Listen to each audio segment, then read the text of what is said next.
BRS కీలక నేత వర్ధన్నపేట మాజీ ఎమ్మెల్యే ఆరూరి రమేష్ బీజేపీలో చేరారు. ఆదివారం హైదరాబాద్లోని బీజేపీ ప్రధాన కార్యాలయంలో ఆ పార్టీ అధ్యక్షుడు కిషన్ రెడ్డి సమక్షంలో కాషాయ తీర్థం పుచ్చుకున్నారు. ఆయనకు కిషన్ రెడ్డి కండువ కప్పి పార్టీలోకి సాదరంగా ఆహ్వానించారు. ఆరూరి రమేష్ వరంగల్ పార్లమెంటు సీటు ఆశిస్తున్నారు. బయటి వాళ్ళ తెలంగాణ పర్యటనకు వచ్చిన సందర్భంగా అమిత్ షాను కలిసి సీటు విషయమై హామీ తీసుకున్నారు. స్పష్టమైన హామీతోనే పార్టీలో చేరుతున్నట్లు సమాచారం. ప్రస్తుతం బీజేపీ తెలంగాణలోని ఖమ్మం, వరంగల్ స్థానాలకు అభ్యర్థులను ప్రకటించాల్సి ఉంది. ఎస్సీ రిజర్వ్డ్ స్థానమైన వరంగల్ నుంచి బీజేపీ అభ్యర్థిగా ఆరూరి రమేష్ బరిలో ఉండనున్నారు.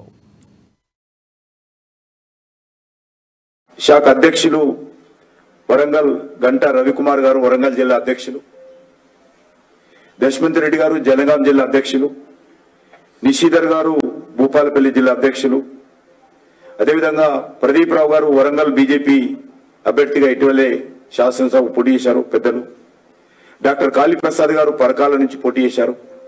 రామ్మోహన్ రెడ్డి గారు పాలకుర్తి నుంచి పోటీ చేశారు. ఇంకా అనేక మంది పెద్దలు రాజమౌళి గారు, విజయ్ చంద్ర రెడ్డి గారు, సమ్మిరెడ్డి గారు, దేవేందర్ రెడ్డి గారు, రంజిత్ గారు, ప్రభాకర్ గారు, రాజేశ్వర్ గారు, సత్యపాల్ గారు, ఇంకా అందరి పేర్లు తీసుకోవడం లేదు. నాకు డాక్టర్స్ మీటింగ్ ఉంది కాబట్టి నేను వెళ్ళాలి. వచ్చినటువంటి పార్టీలో చేరినటువంటి వాళ్ళందరూ కూడా రాష్ట్ర పార్టీ తరఫున హృదయపూర్వకమైనటువంటి స్వాగతం పలుకుతా ఉన్నాను.